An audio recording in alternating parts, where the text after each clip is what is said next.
All right, ladies and gentlemen, an official welcome to our High Holiday Boot Camp. So I got to tell you this. First of all, let me explain what the concept is. And then we'll talk about what's going to happen over the next few weeks. And then we'll talk about what's going to happen over the next 60 minutes. So concept of boot camp is? The next 5 minutes. And then the next 5 minutes. We're going to break it down into increments. So the point of boot camp is like this. The holidays approach. And if you're like me, there's a lot of stuff going on in life in general. Today, there's a lot of stuff going on in Israel. There's a lot of stuff to grab our attention. And then there's cooking, and then there's other things, and we're getting everything ready. And before you know it, we're standing in synagogue, and it's the holidays, and we're like, am I supposed to feel something? Am I feeling it yet? Am I ready? Am I spiritually ready? So the goal of the boot camp is to get us spiritually present and ready for the holidays. So we take 60 minutes before the major holidays. We have one session tonight before Rosh Hashanah. Next Tuesday night, same bat time, same bat channel. We have for Yom Kippur, and then the week after that for Sukkot. So we have 3 in a row, back to back to back, that are going to get us ready for the holidays in succession: Rosh Hashanah, Yom Kippur, and Sukkot. So that's the goal. So over the next 60 minutes or so, 55 minutes, the goal is going to be to get us ready, present, spiritually present for Rosh Hashanah. Now, here's how I want to do this. I want to ask the following question. I hope you prepared for the questions that I'm about to ask. So the question is, can you tell me some classic Rosh Hashanah traditions? Let's go. Classic, first thing comes to mind. Apples and honey, good. What else? Shofar, good. Fish head. Fish head. I was negotiating my fish head this evening, actually. To keep the rest of the fish company on the other plate, and then they feel whole. Yeah, well, I feel like I should explain that. Fish head, because we want this year to be a rosh, a head, and not a tail. Good. We want to be at the head. Tashlich, good. Casting our sins, very good. Casting our sins. Round challahs, excellent. Hold on. Let me make my volume louder. I can't hear. Jump in, yeah. New fruit. New fruit, excellent, good. All right, what else? Lekach. Honey cake, good. That's very sweet. Apple in the honey, say ya bracha. Got apples and honey, yes, it says. What else? What do we got? Other traditions. Pomegranates, good. Tashlich, we got. Tell me why pomegranates, by the way. Anybody know why pomegranates is a high holiday? Good. By the way, there's a bit of a myth that the pomegranate has 613 seeds. It doesn't. Have you counted? How many did you get? You didn't get 600. Hooray! No, so here. By the way, that's awesome. So the what's called it? The misconception. How many was that? No, it just wasn't 613. The Talmud says that every single Jew is filled with mitzvahs. Like, hey Tom, come on in. Like a every Jew, is filled with seeds, like a pomegranate is filled with mitzvahs, like a pomegranate is filled with seeds. And so from there, kind of the mythology came that a pomegranate has 613 seeds. It doesn't say that every Jew has 613 mitzvahs. It says many mitzvahs as a pomegranate. In other words, just like when you cut open a pomegranate, it's not like a few seeds. It's filled with seeds. Hey Jay, good to see you. The same thing is true with the Jew. With the Jew. Just like with the pomegranates, with the Jew. Fine. That is a little bit about the basics. There are some other traditions, though, that I want to speak about that are going to come to play as we enter into the major discussion of tonight's class. So here we go. There is a tradition, a pre-Rosh Hashanah tradition.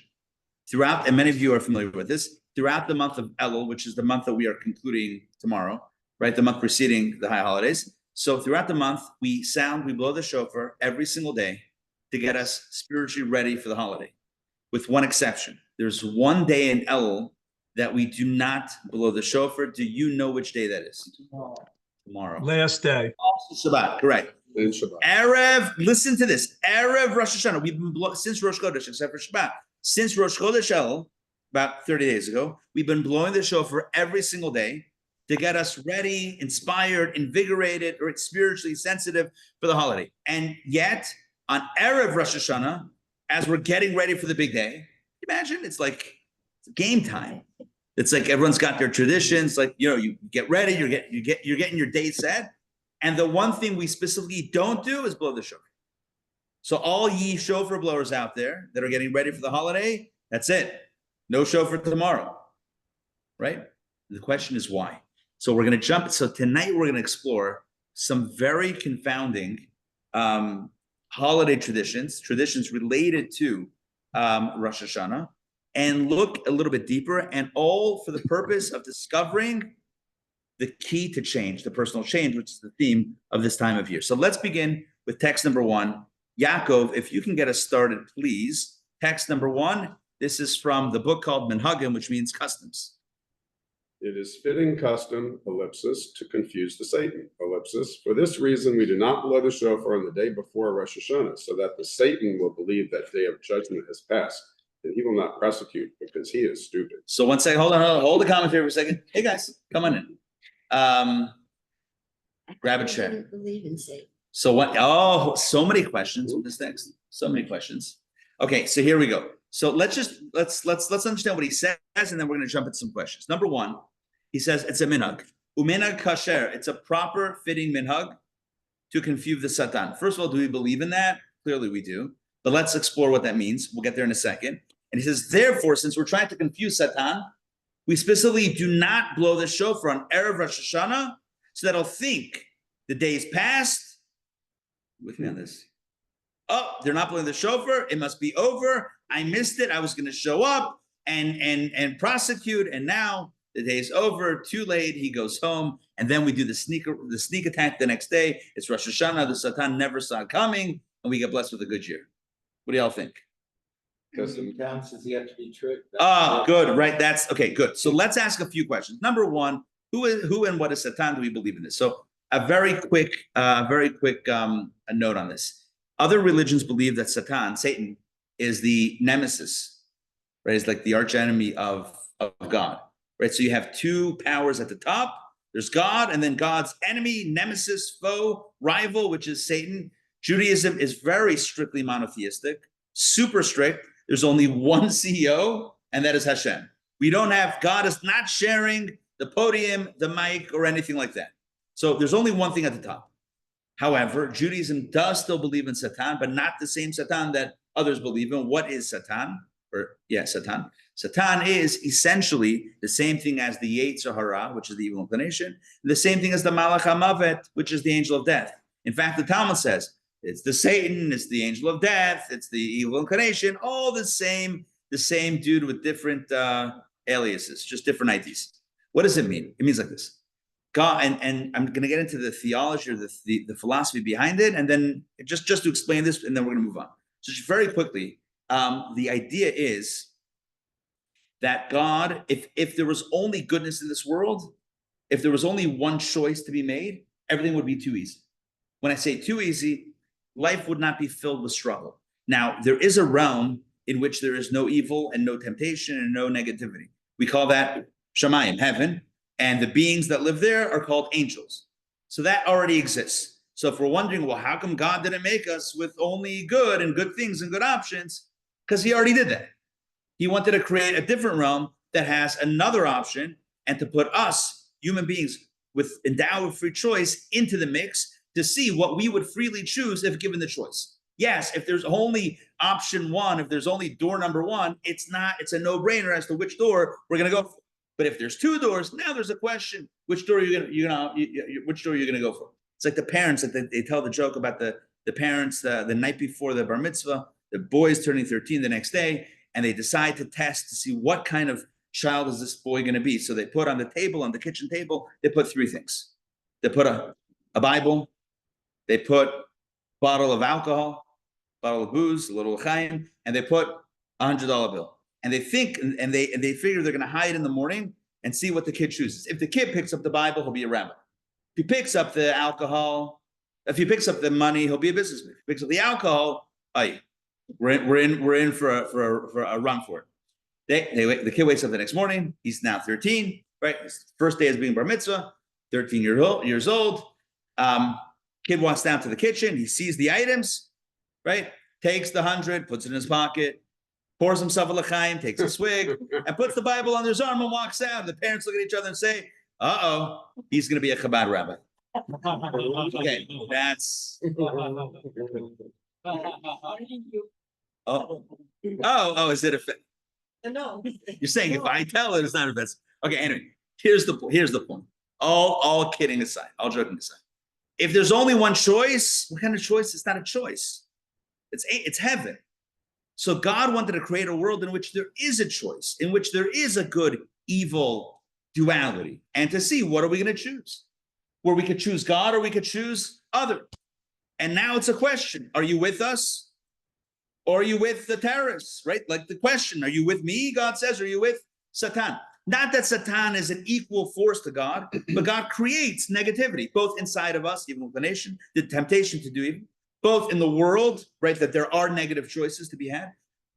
Also in the context of when we do, if God forbid we choose the wrong thing, then there are consequences. That's Satan who kind of brings up those consequences. Then you have the angel of death, which brings the end to all human beings because of the admixture of good and evil, and thus evil can't live forever. It's not part of God's plan. So therefore, since we are embedded, at least until Mashiach comes, with an element of negativity, therefore there has to be an end to that and an end to the body, although the soul does live on. So all of this is a little to explain just the opening lines over here. But the point is that as Jewish tradition tells us, we don't blow the shofar Erev Rosh Hashanah. Why? To confuse Satan. And the question that was asked, I think both of you guys had the same question: what is the Satan foolish? Doesn't make any sense. What, didn't catch on? What, can't get a Jewish calendar from Dressler's? It's not on the mailing list? Come on, get on the mailing list. Go to Kroger, go to whatever. Just download a HeebCal, whatever it is. Like, make a plan. You don't know, like, oh, they didn't blow the shofar, I guess I'll go home. Where are you going anyway, Satan? Like, what does it even mean? It's not just my question.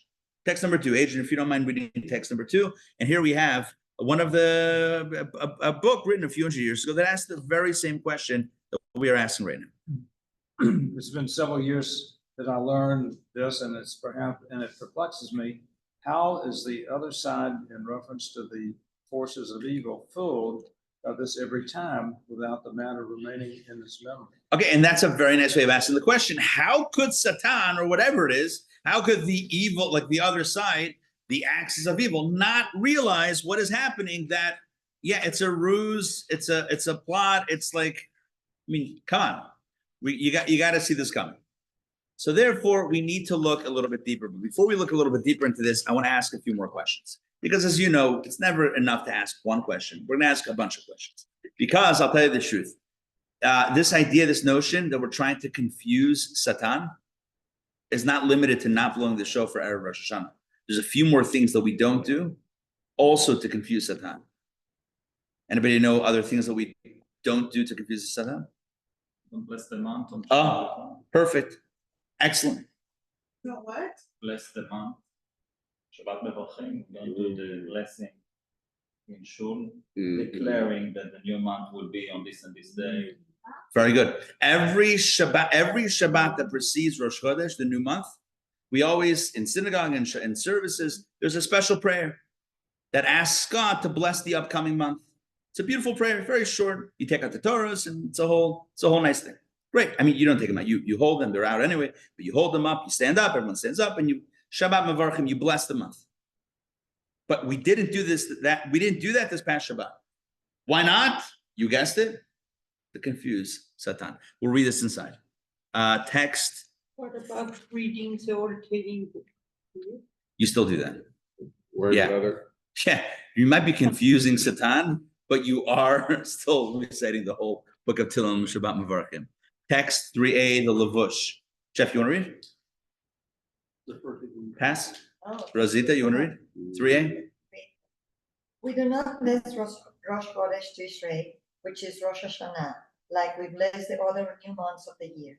Likewise, we do not reference Rosh Chodesh in the sacrificial rite or in the prayers of Rosh Hashanah. Very interesting. We have no mention of Rosh Chodesh. You see that? We don't bless the new month. That would be a reference to Rosh Chodesh. In the prayers of Rosh Hashanah, we don't mention Rosh Chodesh. Nothing. It's like we ignore the fact that Rosh Hashanah is not just the beginning of the year, but also the beginning of a new month. And the question is why? What's going on there? So text 3b, again, we have the same explanation that we saw before about not blowing shofar, text 3b. Rosie, you good for one more? All of this is intended to confuse the Satan, so that he will not know when Rosh Chodesh is, since it has not been sanctified. This is signified in the verse, blow the shofar on the new moon, on the designated day, Kasa. of our festive day.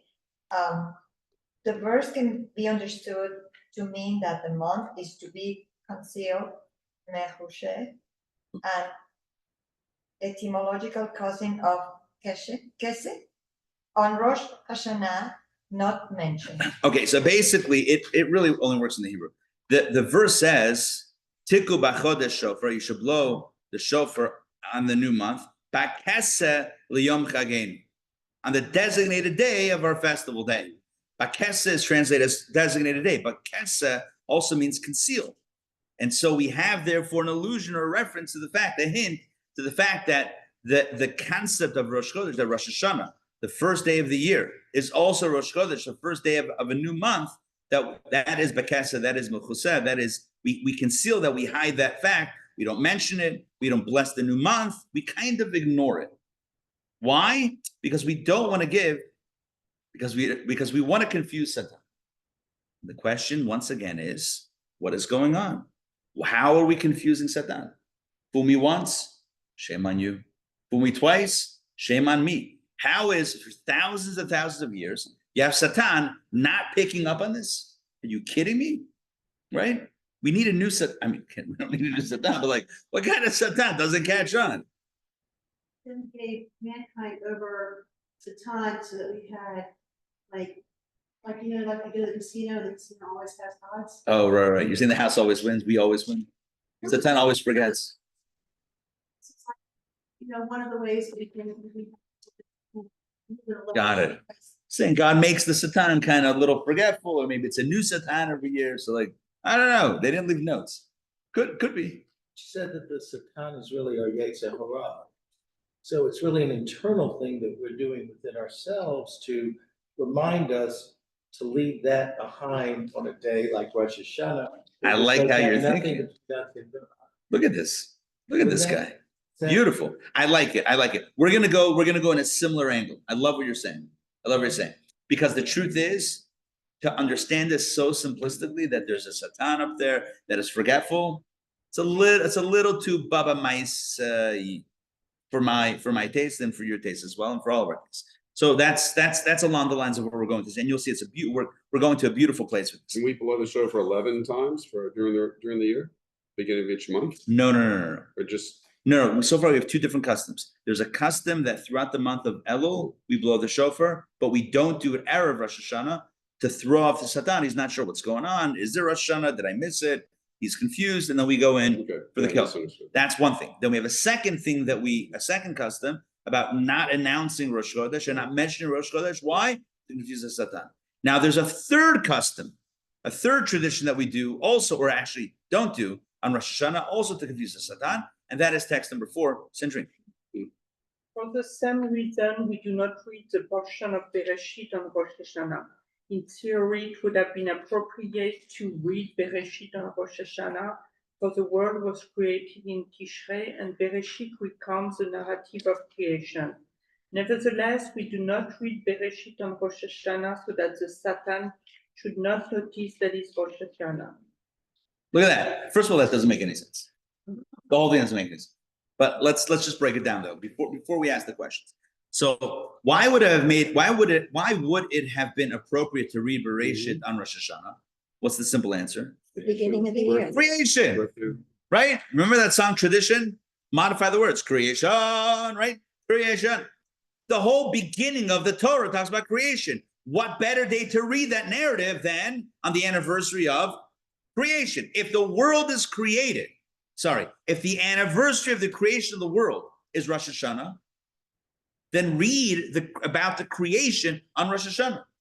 What do we read? We're reading about the binding of Isaac. Okay, there's a connection. It happened on Rosh Hashanah, but might as well read creation. The reason why we don't is so that Satan should not notice that it's Rosh Hashanah.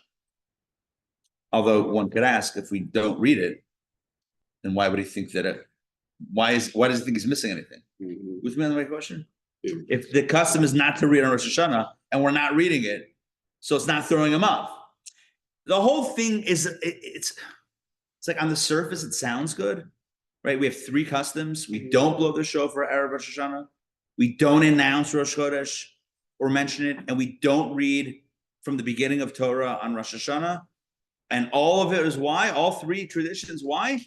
Because we want to confuse and perplex and dismay the Satan. And the truth is, the only one who's confused right now is me. Because I don't understand what's going on here. How are you confusing the Satan? I mean, come on. Seriously, is the Satan that foolish? Now, maybe, right? Like Bobby said, maybe it's that the Satan has, is created with, like maybe Satan just can't figure things out. Like a little bumbling, the Satan is, can't get his act together. Maybe. But it does seem a little weird. It seems a little silly and a little strange. So these are the questions on the table. Now I want to go a little bit deeper, and I want to make the questions even stronger by pointing out that the 3 things that we're not doing are not just 3 customs and traditions that we're neglecting to do on or right before Rosh Hashanah.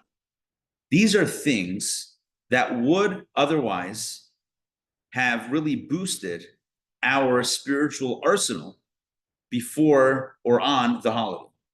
Maybe I should say that in clearer English. These are all 3 things that if we would actually do them, it would benefit us. Like if we blew the shofar on Erev Rosh Hashanah, that would inspire us. If we mentioned Rosh Chodesh, that would pump us up. And if we read the story of creation on the day of creation, the day anniversary of creation, that would also inspire us. So it's not like we're just not doing a few things and and we're wondering why. These 3 things, it seems, are actually like taking away from what we would have otherwise been inspired by. Now let's take a look at the next few texts that lay this out. And we're going to start with text number 5. Because text number 5 explains the reason why we have a tradition throughout the month of Elul to blow the shofar, which is going to lead us to ask, well, then why are we letting that go just to confuse the Satan, which doesn't even make sense? So we're letting that go. Okay, but let's read this inside. Eric, if you don't mind, please read text number 5. This is from the Torah. The Rosh Hashanah, the Holy One, blessed be he, told Moses to ascend the mountain. He sounded the shofar to alert the nation that Moses had ascended. Therefore, our sages instituted that we sound a shofar on Rosh Hashanah. We then continue sounding the shofar throughout the month, so that we're reminded to repent, as the verse says, shall a shofar be sounded in the city, and the people not be alarmed. So thank you. Let me explain. There's such a powerful text on so many levels. I want to just explain what's going on here. So first of all, the first statement that you read is on Rosh Chodesh Elul, Moses ascended the mountain. And I'll ask a very simple question. When did this happen? What do we think? Rosh Chodesh Elul, Moses ascended the mountain. What mountain? And when did this happen? The mountain is Sinai, but if you know the timeline, like the Shavuot is months ago. So when's he ascended? Remember when Moses came down the mountain? Remember what he saw? There was a big Hava Nagila dance around the golden calf. Yeah, you also the movie, right? What did Charlton Heston do? What did Moses do? Right? He took a hold of the tablets, right? Threw them down and smashed them. Right? He smashed the tablets. And then he begged God for forgiveness. And how did he ask God for forgiveness? So in our tradition, the tradition tells us that he went up the mountain an additional 2 times. The first time was 40 days, 40 nights to get the Torah, the 10 Commandments, the tablets. And then he went up another 2 times 40 days. In other words, another 2 sets of 40 days to attain forgiveness on behalf of the people. The first Jewish lawyer was Moses, right? He did also Abraham. That's true. Abraham lost his case. The first Jewish attorney to win the case is God. It's considered a successful mediation. Right, that's true. Yeah. Yeah. So the first time he got the first set of tablets, yes. The second time he went up and got God's promise not to destroy the people. Then he went down and told them something. You're not going to be destroyed. And then he went a third time to get full forgiveness and the second set of tablets. Because there's a difference between I'm not going to get revenge, and I completely forgive you, and we're back in good graces. There's two levels of a reconciliation. One is whatever, fine, I don't hate you. The other one is I love you. That those are two different levels. So he went up 2 sets to gain those 2 levels of forgiveness, and he came down on Yom Kippur with the second set of tablets, which if you do the math, Yom Kippur is the 10th day of Tishrei. Well, what's 40 days before that? Rosh Chodesh El. 30 days of El was 10 days of Tishrei. So he went up the 3rd time and would come down with the tablets on Yom Kippur, the Day of Atonement, which is why it's known as the Day of Atonement, because that's when all was restored, all was good, and that's why we celebrate the Day of Atonement. But he went up that 3rd time. So again, I'm just explaining this text because it's important to understand the context. So Moses goes up for the 3rd time to Mount Sinai on Rosh Chodesh Elul, and they sounded a shofar to alert the nation. And so, therefore, says the Torah, which is one of the codes of Jewish law, that therefore for all time, we have a custom and a tradition that on Rosh Chodesh Elul, we sound the shofar in commemoration of Moses going up the 3rd time to receive the 2nd set of tablets and forgiveness. And then we blow throughout the rest of the month. Why? So that Rosh Chodesh Elul, we explain. Next Tuesday, I have an appointment with Dor. So why do we have why do we read it the rest of the month? Sorry, we'll not read it. Why do we have the shofar sounding the rest of the month? And the answer is in order to remind us to do tshuva, remind us to be inspired. And there's a verse in Amos, shall a shofar be sounded in the city and the people not be alarmed? In other words, when you hear the shofar blast, it's alarming. And I can't help but think about today. And I can't help but think about air raid sirens, right? You hear the call, you hear the blast, you hear the siren going. You're not standing still and just going back, you're not just finishing off your email, right? You hear the siren and you move. That's how we're meant to relate to the shofar. You hear the shofar, I got to do something. I gotta spring into action, which again then begs the question, and we're going to miss out on that at the most critical time, the morning of what's going to be Rosh Hashanah that night. Are you kidding? Just to confuse the Satan, which doesn't make any sense. The two writes in, the translation is missing something here. The two writes in Hebrew that they use the shofar to show that Moshe went to the Har and that they would not go and worship idols. Are you kidding me? He just went like 40 days. Why do you think there's dots? Don't do that again. Oded, the thought of the editors was that the Hebrew readers would understand that, listen, sometimes even though you promised you would never do it again. Yeah. And even though like you knew, you had clarity, you had an epiphany, you absolutely knew for certain that this was wrong, you would never do it again. I can't believe I did it. It's not me. I don't know what came over me. I would never do it again. And then you find yourself 60 days later, 40, 80 days later, whatever the math is. And you know what? I would never do it, but it happens to be. It was on sale. Like it was like the blue light special. Like it happened to be. It was so available. I had to jump in. That's an extra goal. Oh, there you go. Like, by the way, I actually didn't read the Hebrew on this, but that's fascinating. Maybe he had to spell it out because he told them. No, but it's interesting. No, but you know what? That makes more sense. That makes more sense because it turns out the shofar wasn't. The truth is, the English didn't make much sense. That's why I explained that there's 2 different reasons. The shofar was initially telling them that he went up the mountain, and then we blew it the rest of the month to inspire us. No, that's why they blew it on Rosh Chodesh also. Don't get into trouble while he's gone. As long as Moshe is around, so like no one's gonna break out, no one's gonna bust out a golden calf with Moses on the scene. But the moment, you know what they say, when the Moses is away, the golden calves will play. Like I think that's right. Isn't that the line? I think so. Something like that. So like the fear was Moses is going to go up the mountain. The next thing you know, coast is clear, right? Let's bust it out. So the shofar is meant to keep us in check. And so we blow. So again, the question is the same question. So it comes, so we've been doing it for basically a month. It comes Erev Rosh Hashanah. Now we're about to peak in our inspiration. And we're like, nah, take a day off from shofar. Why? To confuse the Satan. God also had to tell Moses, go back down and tell them not to approach the mountain. And Moses is like, are you kidding? We made a boundary. They know if they get here, they die. But obviously, maybe they were like the children of Israel because they had to be told very explicitly numerous times. But again, I think to me, their story is our story. We also need to be told many times. We also promise to ourselves and to others, never do that again. And then we find ourselves in a similar spot. All right, text number 6. Take a look at Maimonides. Take a look, similar theme. And here's Rambam. Faye, are you up to reading? Okay. Though the sounding of the shofar on Rosh Hashanah is a decree, it contains an illusion. It is as if the shofar's call is saying, wake up, you sleepy ones, from your sleep, and you who slumber, arise, inspect your deeds, repent, remember your Creator. Those who forget the truth in the vanities of time and throughout the entire year and devote their energies to vanity and emptiness, that will not benefit or save. Look to your souls, improve your ways and your deeds, and let every one of you abandon their evil path and thoughts.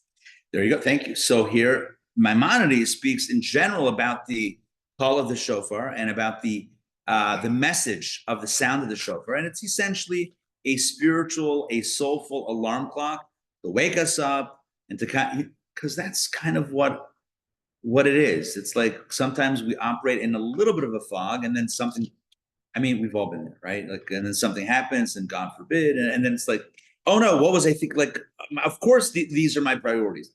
I don't even want to give specific examples because everyone can apply it on their own. But like, you know, we go through life and we get distracted with things, and then something happens, and it's okay. I mean, the easiest example is October 7th. It's like we're all fighting with each other, not us, but like, you know, or maybe we're like, there's this, that, and the other little things, and then we realize, okay, maybe there are bigger things to worry about and bigger things to protect, i.e., our people. And so we come together, and it's like, so why did it take that to have that? And the answer is because humans, because that's how people are.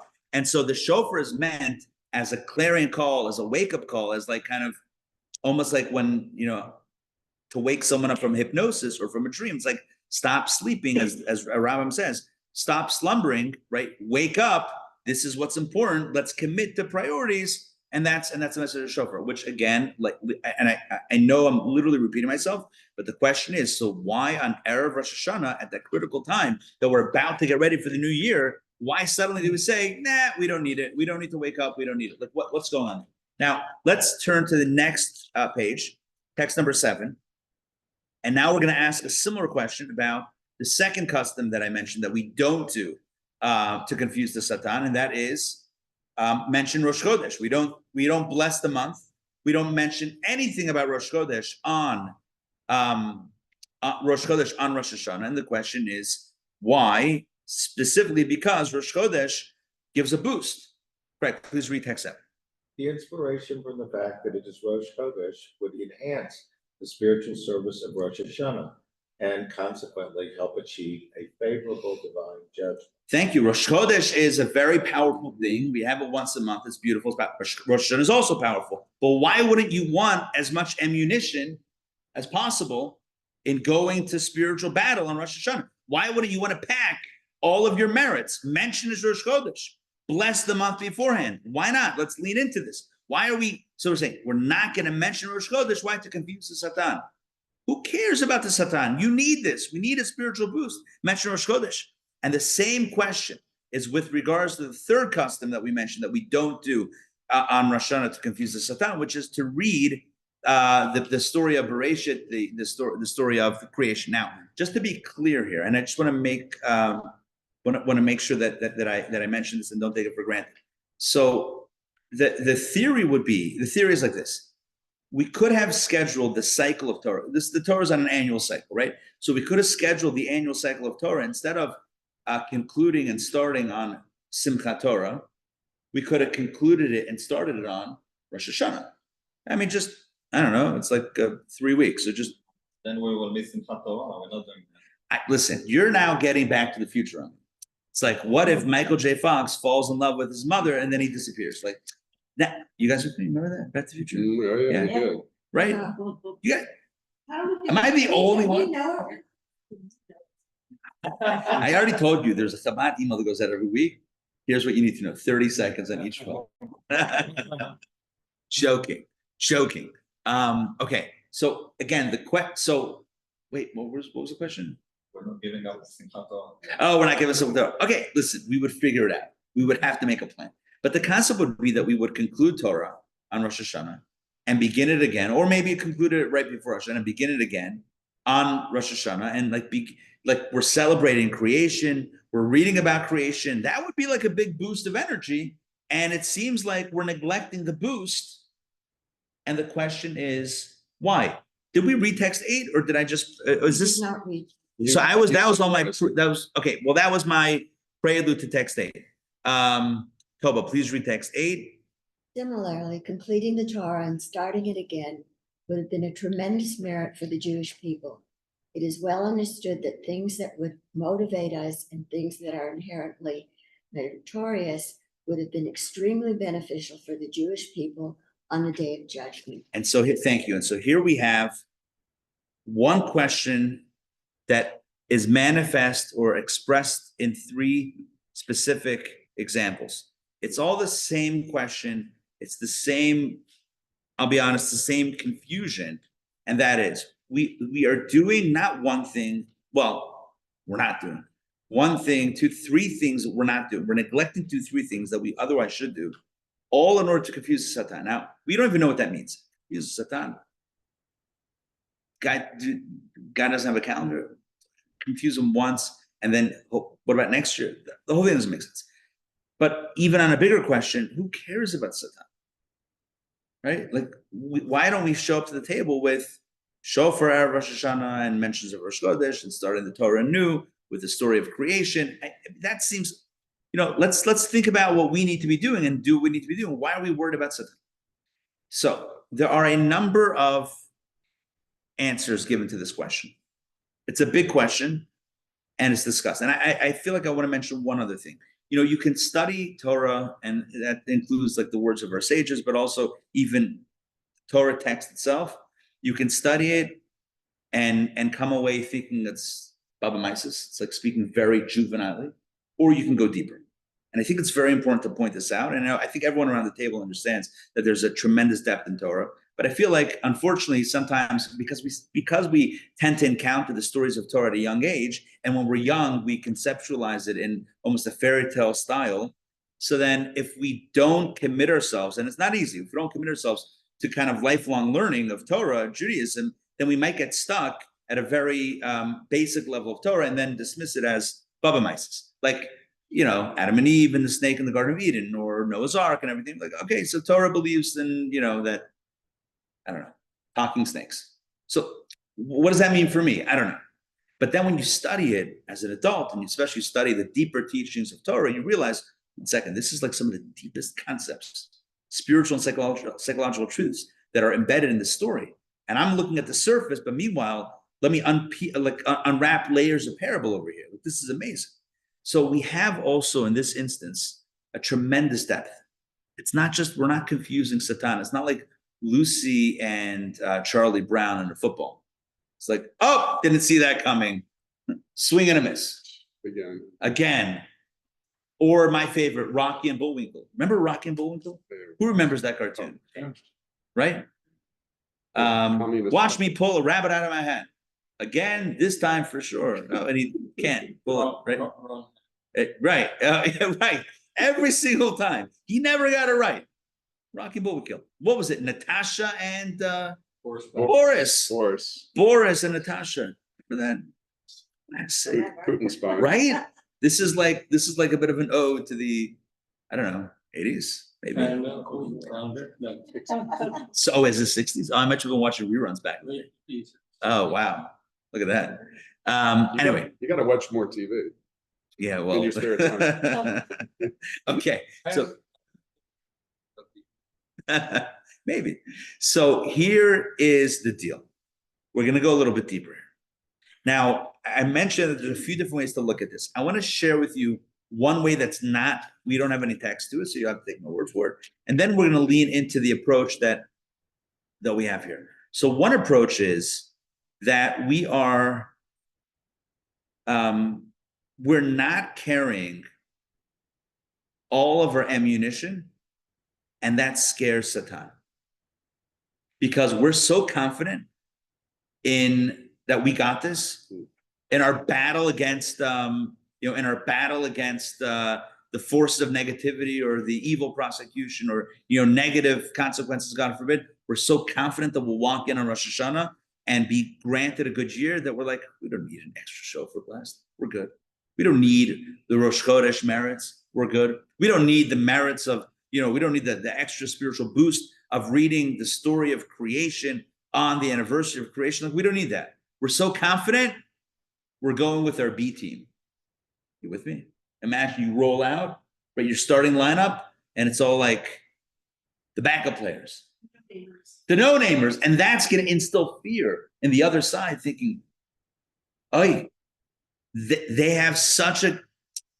Imagine like back in the day, probably I know it's a land, but like it's almost like sacrilegious. Imagine if like back in the day when the Patriots were rolling through Super Bowls. Imagine if like Belichick started. Didn't start Tom Brady in the Super Bowl. Like, we don't need Tom Brady. Like, we have such a great game plan. Like, the other team would so like mess with the other team's head. So on the one hand, that's one explanation. But we're going to go with a bit of a different angle. And the different angle, we're going to use more sports analogies, and we're also going to reference what's going on right now in Israel. So here we go. Let me develop this together with you guys. So that's one angle. The other angle is this. That when we don't bring our A game, in other words, we leave shofar on the table, we leave Rosh Chodesh on the table, we leave Bereishit on the table, we leave that on the table. We don't grab everything, right? We're like, yeah, we don't need it. So it's putting us at a disadvantage, and because of that, Satan. This is the second explanation. Satan says to himself, "Oh, so I don't need my A game because they're not even trying."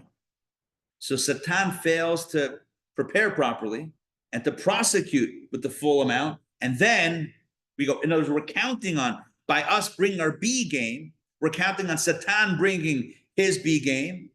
And that's going to work to our advantage because Satan's not going to work so. Does that make sense? For you. Yeah, he still doesn't remember. All right. Wait, Good. you're saying he's already feels like he's achieved his goal. He's like, they're not like, they're just lobbying. They're just lobbying drones over the border. Right. It's like, we don't need to come out full force. They're anyway mailing it in. You with me?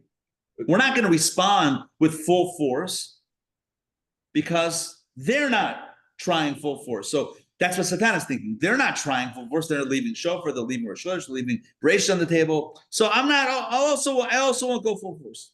Hey, let's read this inside. It's going to become clear. Bobby, can you read this, please? Text number 9. 1 second. Let me pull this up. Text number 9. When the Satan sees that on the day of Rosh Hashanah, we are lacking the merits and inspiration of Rosh Chodesh, and at the finishing and restarting of the Torah, this weakens his resolve to prosecute. He will think that our spiritual service is so deficient that he doesn't even need to try to find more faults.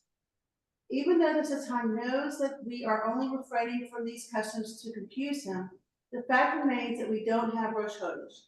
We don't have completing and restarting the Torah.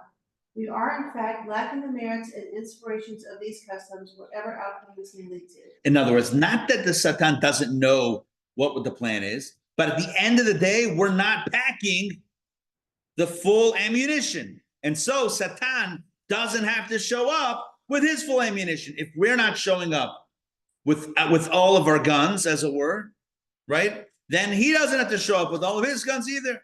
That's it. Yeah. I think it's more like this is how God created the balance of good and evil. I mean, if Satan wanted to defeat us, if God wanted him to defeat us, he would take us when we're not on our A game, and he would defeat Tom Brady. When Tom Brady's not in it, he'd win the game right off the bat.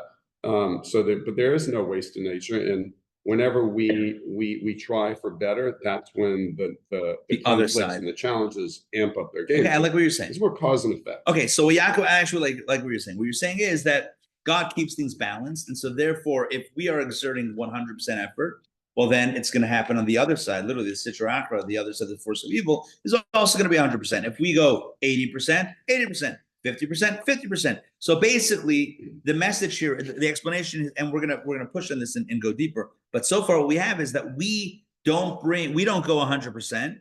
Why? Because the Satan will say they're not going 100%. I'm also not going to go 100%. And then at least Satan is not going 100%. But that begs the question. Okay, so Satan's not going 100%, but why shouldn't we go 100%? We lose out. In other words, wouldn't you? Right, it doesn't make any sense. It still doesn't make sense. Like, why wouldn't we go? Why wouldn't we want to put our, the top, our A team out there, right? The first stringers out there against their first. Why would we want to play? It's like, okay, it's like Why would we go with our one arm tied behind our back? Exactly. Basically. If I go with one arm behind my back, he'll also go with one arm behind his back.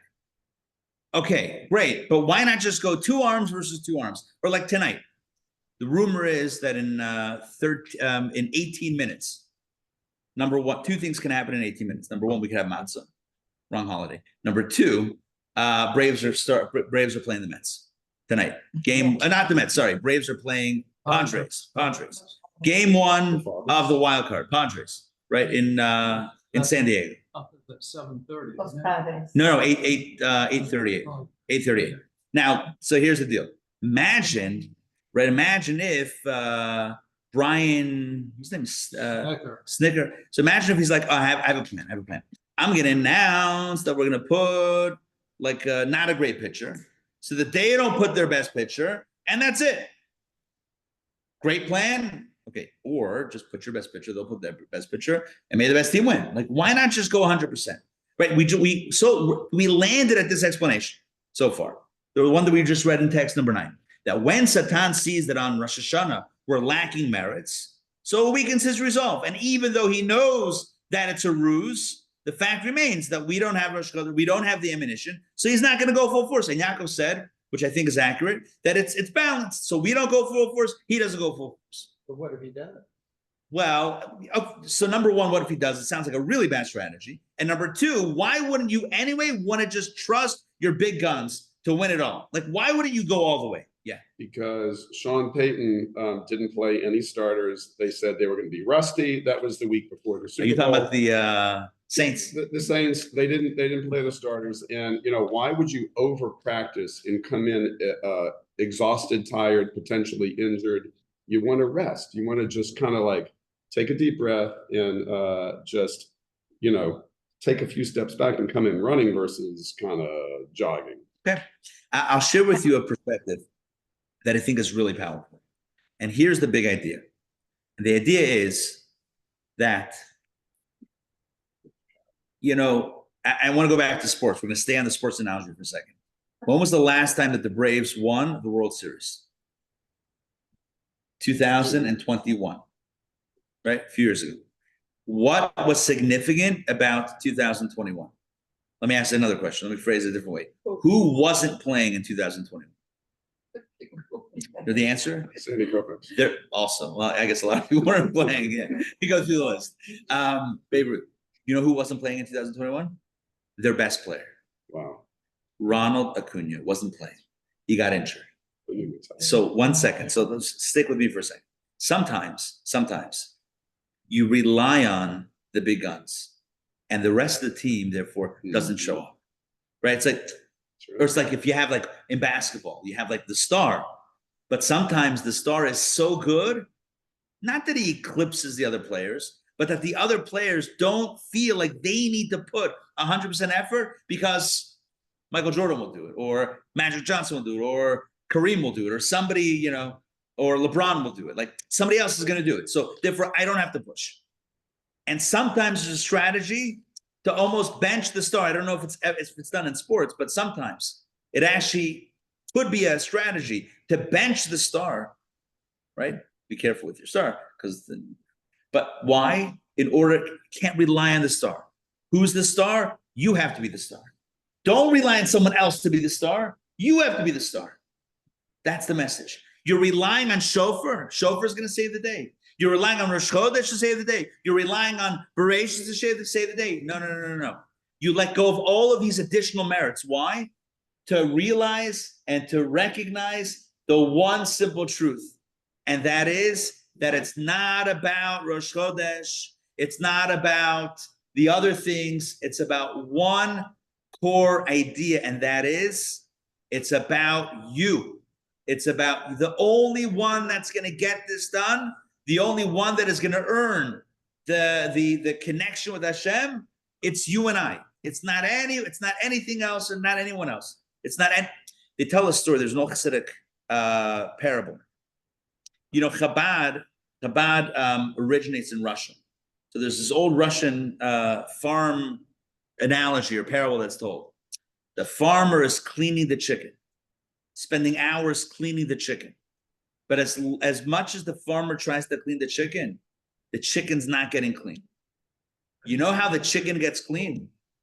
When the chicken decides to give itself a shake, then it gets clean. You can't clean the chicken from the outside in. You can only if the chicken can clean itself. That's the way it is. The chicken clean itself. How does change happen? How does change happen? Magic, you press a button, you get inspired, something external. All of that is nice, but that's not where real change happens from within. You know the famous story about the guru that goes to the hot dog stand? You know the story? The guru goes to the hot dog stand and says to the hot dog vendor in Manhattan, he says, make me one with everything. Right? Make me one with everything. All right, I was expecting something. All right, so the hot dog vendor gives him the hot dog with all the fixings, and he says that's $10. The Zen master hands him a 20, and the guy pockets it. He says, "Where's the change?" And the hot dog guy says to another vendor, says to him, "Change comes from within."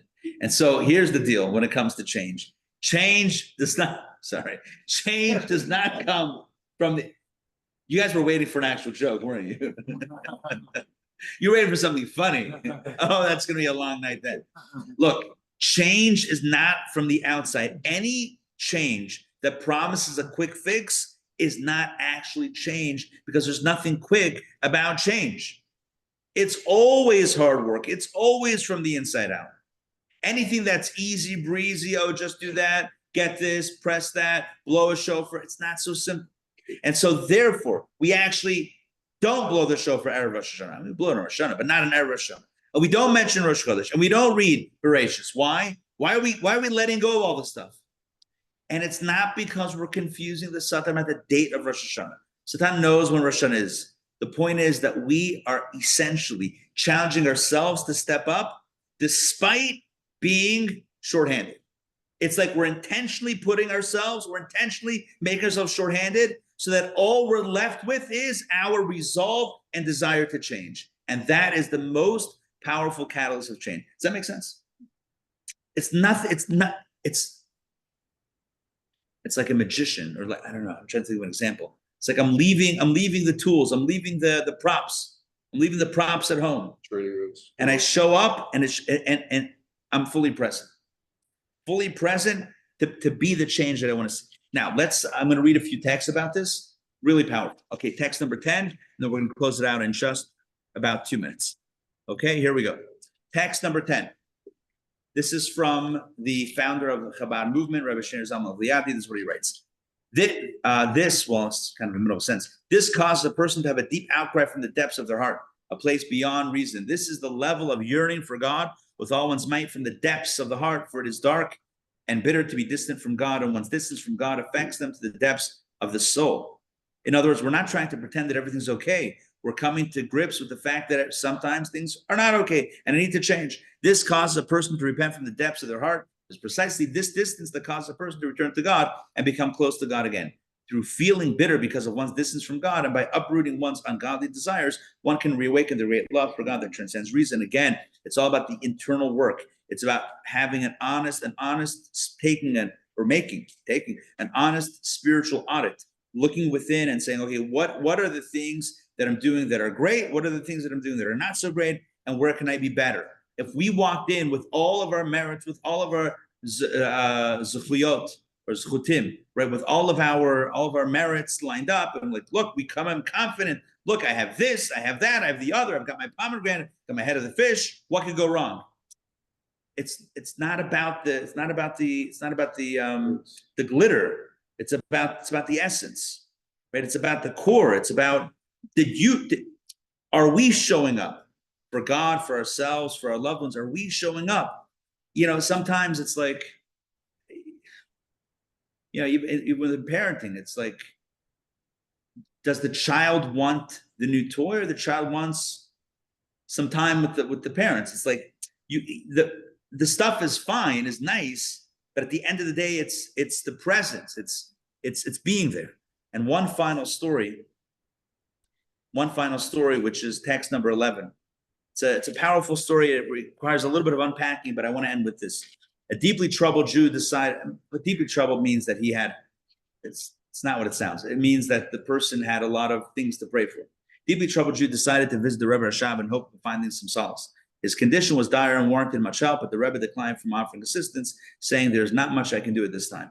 Upon hearing this, the Jew left the room brokenhearted and burst out into tears. In the midst of his sobs, he happened to cross paths with Rebbe Zalman Aaron, the Rebbe's brother, and in great anguish related his astonishing experience with the Rebbeton. Basically, just to paraphrase, so he went to his spiritual mentor.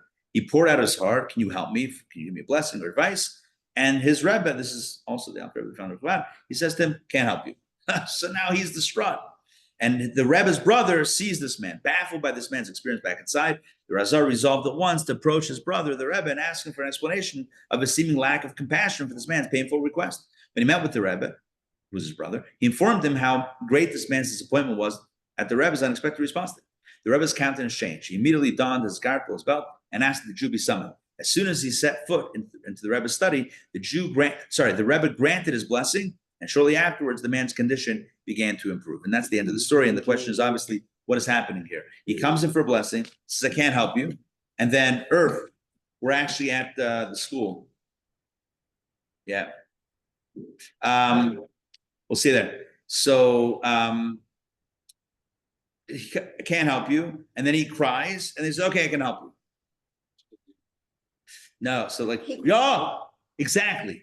That's the answer. As long as you think that someone else is going to help you, someone else is going to pray for you, the Rebbe wanted him to feel it and to actually cry to Hashem himself. Because until then, it's like almost like in the realm of recovery, you talk about hitting rock bottom. What does it mean to hit rock? What is the bottom? What is the definition of the bottom? The definition of the bottom is where you can no longer pretend that it's okay, where you can no longer hang it on anyone or anything else. Until the bottom, this excuse, that excuse, this one's fault, that one's fault, it's not so bad, it is okay, tomorrow will be better. Until the bottom, there's 1,000 different ways to get out of it. But hitting bottom means, now I have to deal with it. It's actually, on some level, the most liberating. Like the most liberating thing in life is to be able to look in the mirror and to tell yourself, okay, now I have to deal with this, right?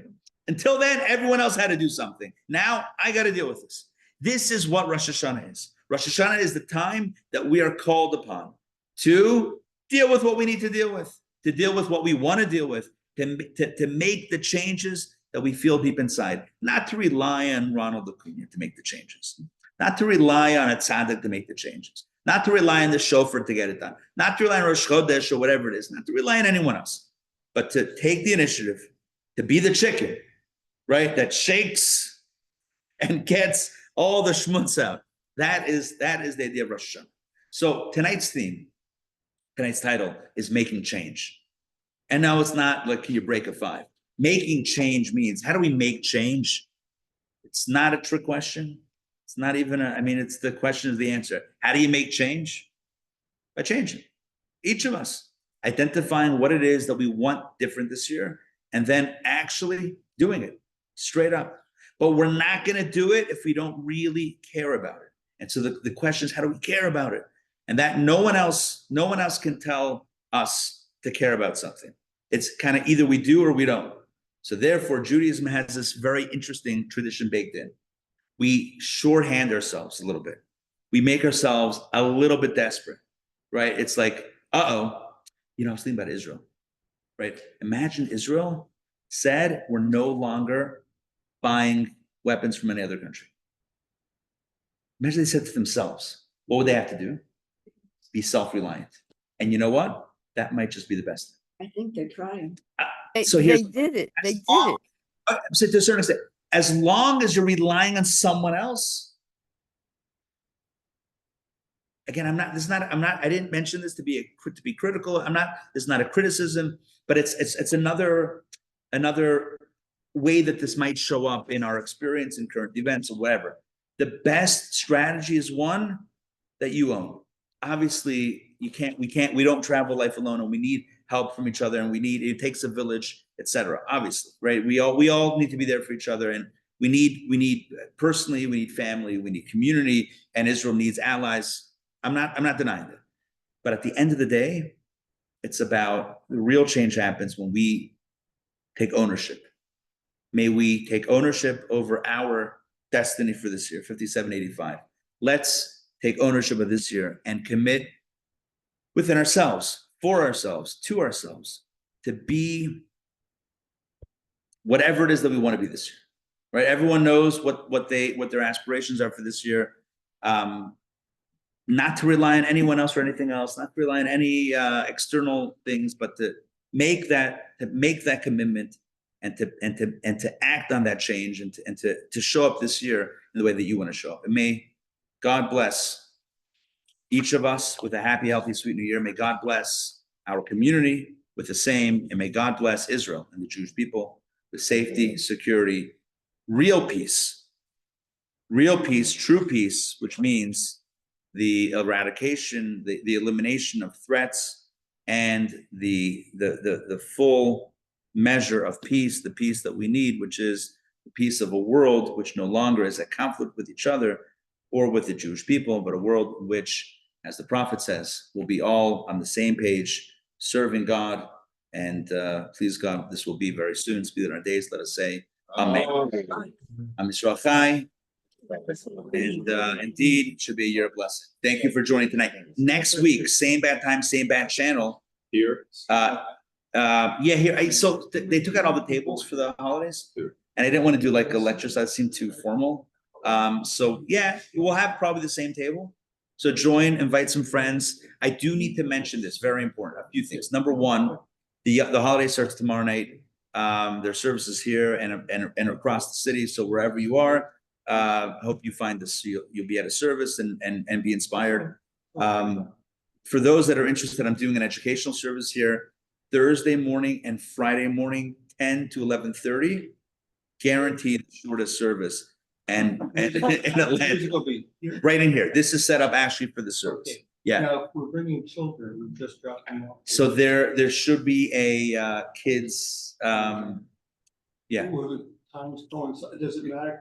Times should coincide. Yeah. Times coincide. Thank Yeah. you very much. Pleasure. And a quick announcement for Monday. We haven't yet sent out the email. Look tomorrow for an email to go out about this.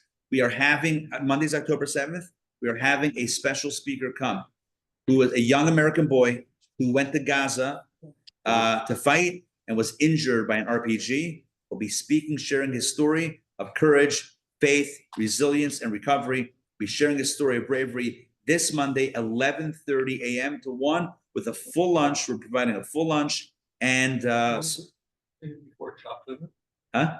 What were we getting before? No. The same as before, but we're opening this at everybody. 11:30 a.m. Monday. Please join us. I want to refund on the other one. Will there be a Zoom? No, maybe. I can't promise. We haven't been doing the Zooms for the Monday. It's a hard one to set up the technology. Yeah, but maybe for the speaker. Yeah, I'll see what we can do. That's a good question. I can't promise because it might depend on some of the technology, but I'll check it out. Great to see everybody. Doris, great to see you. So good to see you. Amy, good to see you. Boxer moving. Lisa and Dave. Amy, Happy New Year. Jay and Susan, good to see you guys. Susan and Richard, Jacqueline, Hector, Justine, Ray, Selena, Jordan. Good to see you. Jordan is good to see you. Wow, we got the mishpacha here. All right. And of course, everybody in person. Rosita, Thank you. it's great to see you. See you. By the way, Sarita says, please There are a lot of, hello to Rabbi Sollish from person. Oh, that's very, very. En español, por favor, mándale muchísimos saludos de mi parte. Tell her that I replied also in Spanish, but I Yes. didn't, but Yes. you'll translate for me. Wish her a happy and healthy, sweet new year. Amen. And tell her that I miss her Yes. Thank and you. that I hope to see her soon. Yes, thank you, amen. Thank All you right. so much. Thank you. All right. So this idea of the Satan was just a And fake vive figure en otro set up Okay. to get Yeah. the point. I across. think so. The way I see it, you're asking a question. It's the Nothing to foil, do with not the- the Satan.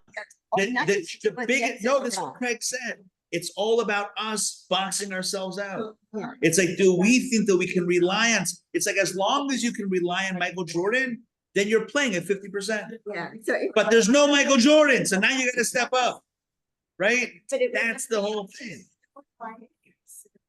Because we don't have a Satan in that sense. Correct. But it was very imaginative. But we got the point. Yeah, that's what I'm saying. You got it. So when it comes to Torah, there's the way we learn it as kids and the way we go a little bit Yeah. deeper. So great to see you. Sandrine, Shana Tova. To be a year of good health, blessings, nachat, and only amazing things. Tova, to you as well. Oh, I wanted to ask you, are you in are you in for Monday?